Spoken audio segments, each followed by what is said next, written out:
बिस्मिल्लाहिर्रहमानिर्रहीम। अस्सलाम वालेकुम। 10th साइंस की 1.1 की दूसरी लेक्चर के साथ आप लोगों के साथ मौजूद हूँ। पहले लेक्चर में हम लोगों ने पहले क्वेश्चन को फिनिश किया था बेसिकली, तो आज हम लोगों ने ट्राई करनी है ये दूसरा क्वेश्चन हम ख़त्म कर सकें।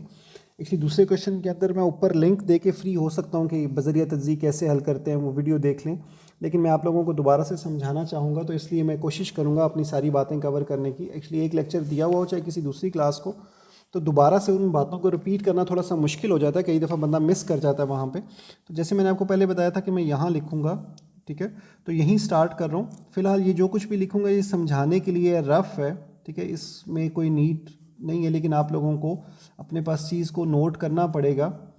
मतलब ऐसे नहीं है कि रफ़ है तो इग्नोरेबल है, आप लोगों को अपने पास नोट करना पड़ेगा, ठीक है।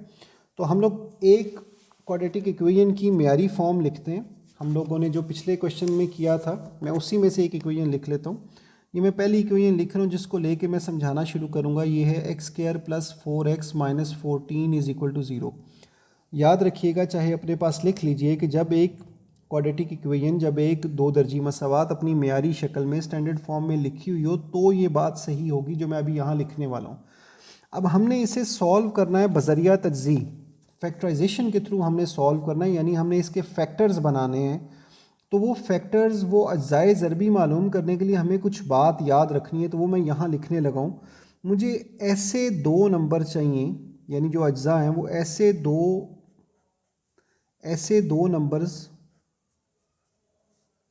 जिनको, अच्छा जी, जो साइन इस जगह पर आपका आ रहा होगा, अब यहाँ पे माइनस है तो आप अपने जुमले में भी याद रखेंगे कि इधर माइनस ही आएगा। जो साइन इस जगह पर आया यानी सी से पहले, ऐसे दो नंबर जिनको माइनस करने से जो नंबर आपका ये लिखा हुआ है यानी 4, अगर यहाँ पे प्लस होता सी से पहले तो मैं यहाँ पे प्लस डालता, अगर यहाँ 2 लिखा हुआ होता तो मैं यहाँ पर 2 डालता। ये बी की रकम, रिपीट करता हूँ बात, मुझे ऐसे दो नंबर चाहिए, ऐसे दो नंबर चाहिए जिनको जो सी से पहले साइन है वो करने से जो बी की रकम है वो आए। अब देखिए, माइनस करने से 4 आए तो 10 - 6 4 होता है, 7 - 3 4 होता है, 8 - 4 4 होता है। तो इससे तो बेशुमार नंबर्स बन जाते हैं, जिनको माइनस करें तो 4 आ जाता है, ठीक है। लेकिन हमने यहाँ साथ में दूसरी शर्त भी एक रखनी है जो हमें ये बताएगी कि वो नंबर्स कौन से होंगे। ऐसे दो नंबर जिनको माइनस करने से 4 आए, और दूसरी शर्त, और ज़र्ब देने से। इंग्लिश वालों के लिए मैं कोशिश करता हूँ बाद में एक दफ़ा इस जुमले को रिपीट कर दूँ, पर ऐसे जितनी ज़रूरत नहीं है। अच्छा, ज़र्ब देने से जो ये नंबर लिखा हुआ यानी सी की वैल्यू, और जो इधर लिखी हुई है यानी ए की वैल्यू। अब यहाँ कुछ नहीं लिखा हुआ, तो जैसे मैंने लास्ट लेक्चर में समझाया था, यहाँ पर 1 कंसीडर होगा, ठीक है, और ये आपका 14 है। यानी ए और सी को जो मल्टीप्लाई करके आंसर आता है, ए और सी को जो मल्टीप्लाई करके आंसर आता है, यहाँ आपको वो चाहिए।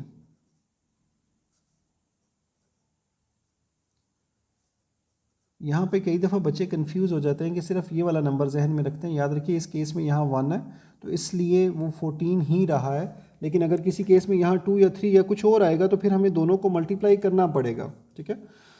अब आप लोगों को अगर अभी आप देखेंगे तो शायद यहाँ कुछ समझ ना आए, इसलिए आप थोड़ी सारी रिवाइंड करके ये बात दोबारा देख लीजिए कि मैंने कैसे निशान डालने हैं, और फिर अपने पास क्लियर कर लीजिए। मैं अब सिर्फ पढ़ ही पाऊँगा, पहले मैं इंग्लिश मीडियम वालों के लिए पढ़ देता हूँ। We need such two numbers, हमें ऐसे दो नंबर चाहिए जिनको सब्ट्रैक्ट करने से, जब हम उन्हें सब्ट्रैक्ट करें तो वी शुड गेट 4, हमें 4 हासिल हो। एंड मल्टीप्लाई, और ज़रब देने से, and when we will multiply them we should get 14। नंबरों पे तो बाद में आता हूँ, अभी फ़िलहाल मैंने इस सवाल के मुताबिक ये स्टेटमेंट लिखी है, ठीक है। अच्छा, अब एक और यहाँ पर रकम लिखता हूँ, ये जो ऊपर ये वाली लिखी हुई है इसके मुताबिक बात कर लेता हूँ। 4x² + 4x - 1 = 0। अब देखिए ये जुमला मैं इस इक्वेशन के मुताबिक बग़ैर निशान डाले लिखूँगा, निशान नहीं डालूँगा ताकि आपको क्लियर हो जाए। ऐसे दो नंबर्स जिनको, जो निशान सी से पहले है यानी माइनस, अब ये प्लीज़ मत समझिएगा कि हर दफ़ा माइनस ही करना है, जो निशान सी से पहले आएगा आपने वो निशान डालना है, जिनको माइनस करने से जो b की वैल्यू है वो आया। अब इत्तेफाक है कि दोनों सवालों में b की वैल्यू 4 ही थी। अच्छा, और ज़र्ब देने से जो a और c की वैल्यू है यानी 4 और 1 जो उनका प्रोडक्ट आता है, हासिल ज़र्ब आता है, वो आए। ठीक है, तो ये एक एग्जांपल थी ऊपर वाली, ये नीचे वाली दूसरी एग्जांपल है। ठीक हो गया जी।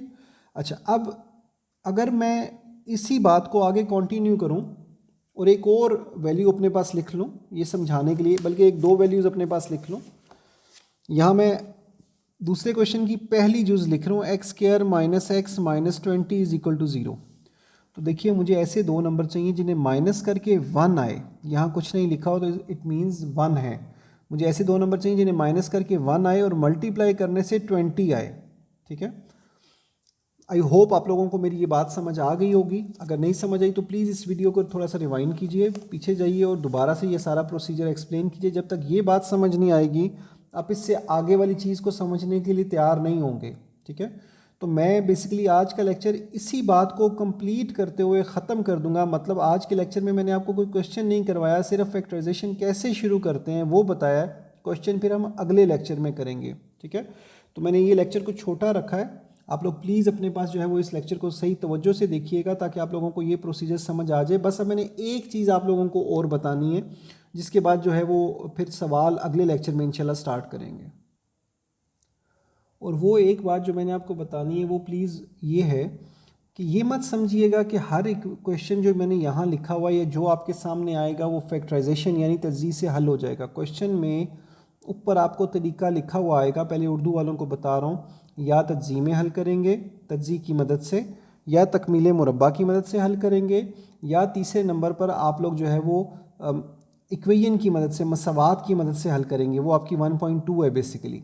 ठीक है, इंग्लिश वालों को बता रहा हूँ, या आप फैक्टराइजेशन करेंगे, या completing the square procedure use करेंगे, या फिर स्टैंडर्ड इक्वेशन की मदद से सॉल्व करेंगे। ये तीनों प्रोसीजर्स में से नाम सवाल के ऊपर लिखा हुआ होता है। अगर कोई दो दर्जी मसावात इस शक्ल की इक्वेशन, क्वाड्रेटिक इक्वेशन आपको इसी तरह दी गई हो, साथ में लिखा हो सॉल्व इट, फिर आपकी मर्जी है, चाहे आप फैक्टराइजेशन कर लें, चाहे तकमील मुरब्बा, चाहे जो है कंप्लीटिंग द स्क्वायर, चाहे जो है वो आप स्टैंडर्ड फॉर्म लगा लें इक्वेशन की मदद से सॉल्व कर लें, फिर वो आपकी मर्जी है। लेकिन अगर प्रोसीजर मेंशन्ड है तो उसके अलावा आप कोई प्रोसीजर करेंगे तो फिर वो क्वेश्चन सही नहीं माना जाएगा। तो इसलिए आप लोगों को ये तीनों प्रोसीजर्स आने चाहिए। आज हम बात जिस प्रोसीजर की करें वो है फैक्टराइजेशन का प्रोसीजर, तज्ज़ी का प्रोसीजर। तो मैं आपको ये बता रहा था, जो एक बात मैंने आपको बतानी थी वो ये थी कि लाजमी नहीं हर रकम तज्ज़ी से सॉल्व हो सकता है ये तज्ज़ी से सॉल्व ना हो सकता है ये तज्ज़ी से सॉल्व ना हो सकता है अगली इक्वेशन तज्ज़ी से सॉल्व हो जाए। ठीक है, तो मैं यहीं पर रफ़ ही काम को कंटिन्यू कर रहा हूँ, ये रफ़ ही है। ठीक है, मैं इस जुमले को प्रैक्टिकल करने की कोशिश करता हूँ। मुझे ऐसे नंबर चाहिए जिन्हें मल्टीप्लाई करने से 14 आए। एक शर्त मैं ये मान रहा हूँ। ठीक है, तो मैं शुरू करता हूँ। 14 को 1 से मल्टीप्लाई करें तो आपके पास 14 आ जाता है, लेकिन इन्हें माइनस करने से 4 नहीं आता। इसी तरह 7 को 2 से मल्टीप्लाई करें तो 14 आ जाता है, लेकिन इन दोनों को माइनस करने से 4 नहीं आता। ठीक है, और किसी नंबर पे तो 14 डिवाइड नहीं होता। देखिए 3 पे नहीं डिवाइड होता, 4 पे नहीं, 5 पे नहीं, 6 पे नहीं। हाँ जी बिल्कुल, बस यही इसके दो पेयर्स बनते हैं। तो इसका मतलब है ये वाली इक्वेशन आपकी फैक्टराइजेशन की मदद से सॉल्व नहीं हो सकती। कंफ्यूज मत होइएगा, ये सवाल आपका फैक्टराइजेशन की मदद से सॉल्व करने वाला था ही नहीं। ये तो मैंने इक्वेशन यहाँ से उठाई थी जो सिर्फ इसी शक्ल में लाने वाला सवाल था, इसलिए लाजमी नहीं, जैसे मैंने पहले बताया, लाजमी नहीं कि हर इक्वेशन सॉल्व हो। अब अगर मैं इस क्वेश्चन की तरफ आऊँ, मुझे लग रहा है ये भी शायद नहीं होगी, पर हम चेक करते हैं, हम ऐसे अंदाज़ा नहीं लगाते। ये मैं रफ़ ही लिख रहा हूँ। मुझे ऐसे दो नंबर चाहिए जिनको माइनस करने से 4 और ज़रब देने से 4 आए। तो मैं ये वाली शर्त पूरी करते हुए लिखना शुरू कर रहा हूँ। 4 को 1 से मल्टीप्लाई करें, 4 को 1 से ज़रब दें तो आपके पास 4 आता है, लेकिन इन दोनों को माइनस करने से 2 नहीं आता हमें, इन दोनों को माइनस करने से 4 नहीं आता हमें, माइनस करने से 4 चाहिए। ठीक है, अच्छा ये मतलब क्रॉस हो गया। उसके बाद दूसरी बात जिस पर ये डिवाइड होता है वो है 2 क्रॉस 2, 2 ज़रब 2 4 होता है। ठीक है, 2 ज़रब 2 4 होता है। लेकिन अब अगली चीज़ ये है कि क्या इन्हें माइनस करने से 4 आता है? तो यहाँ पे आप ये तो कह सकते हैं सर प्लस करके 4 आता है, लेकिन हमें प्लस करके नहीं, हमें माइनस वाली बात पूरी करनी है। तो ये भी अब नंबर किसी और नंबर पे डिवाइड नहीं होता, तो इसका मतलब ये है कि ये इक्वेशन भी फैक्टराइजेशन की मदद से सॉल्व नहीं हो सकती। प्लीज़ रिपीट कर रहा हूँ बात को कि कंफ्यूज मत होइएगा कि हर क्वेश्चन ही सॉल्व नहीं हो रहा। ये क्वेश्चन भी, इक्वेशन भी मैंने यहाँ से उठाई थी और ये भी आप लोगों के पहले सवाल का तीसरा पार्ट था जो कि लाजमी नहीं था कि इस तरीके से सॉल्व हो सके, फैक्टराइजेशन की मदद से सॉल्व हो सके, ये लाजमी नहीं था। ठीक है, इस क्वेश्चन की मुझे उम्मीद नहीं है, बेसिकली इस क्वेश्चन का मुझे पता है क्योंकि ये मैंने उठाया ही दूसरे सवाल से है। ठीक है, दूसरे सवाल का पहला पार्ट लिखा है, तो ये फॉर श्योर तकसीम हो सॉरी फैक्टराइजेशन इसकी होनी चाहिए। तो अगर मैं दो वो स्टेटमेंट लिख लूँ, सफ़ा उलटने गया इसलिए मुझे दोबारा लिखना पड़ रहा है। ऐसे दो नंबर्स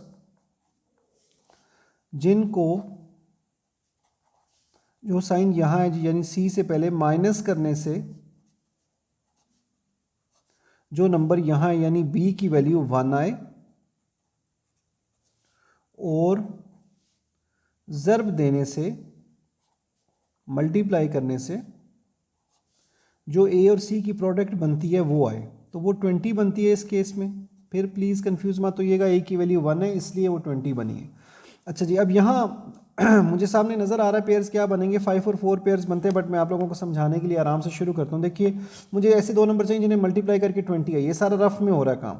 तो 20 1s are 20, ठीक है, लेकिन इन दोनों को माइनस करोगे तो यू विल गेट 19 आएगा आपके पास, तो हमें माइनस करके 1 चाहिए। अच्छा, 10 2s are 20, इन्हें माइनस करोगे तो 8 आएगा आपके पास, लेकिन हमें 1 चाहिए। उसके बाद 4 5s are 20 या 5 4s are 20, तो इनको मल्टीप्लाई करके 20 आता है और माइनस करेंगे तो 1 आ जाएगा।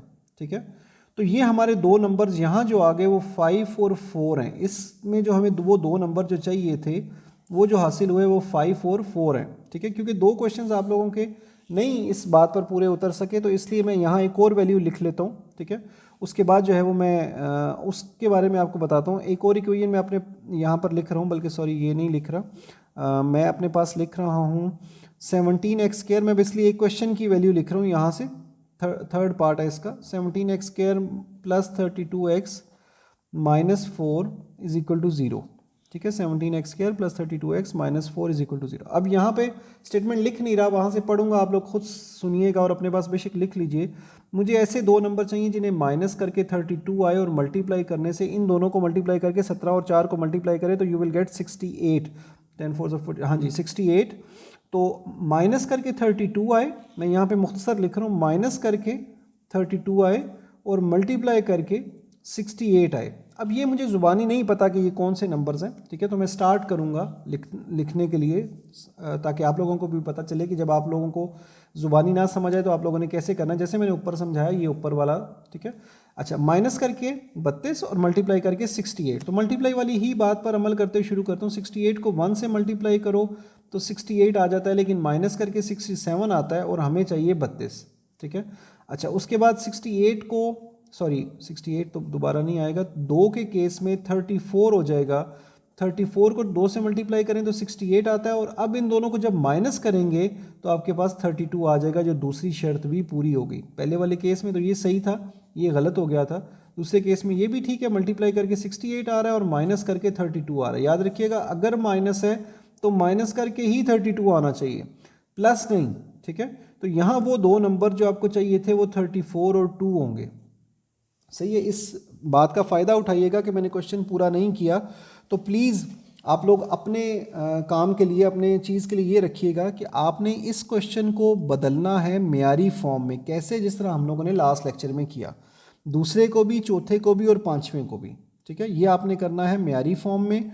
उसके बाद दूसरा, चौथा और पाँचवा जो है, इन तीनों को आपने इस तरीके से वो नंबर फाइंड करने हैं। यही आपका काम होगा आज के लिए। इन तीनों क्वेश्चंस के लिए आपने वो नंबर्स फाइंड करने हैं जो इसके जो है वो फैक्टर्स बनेंगे।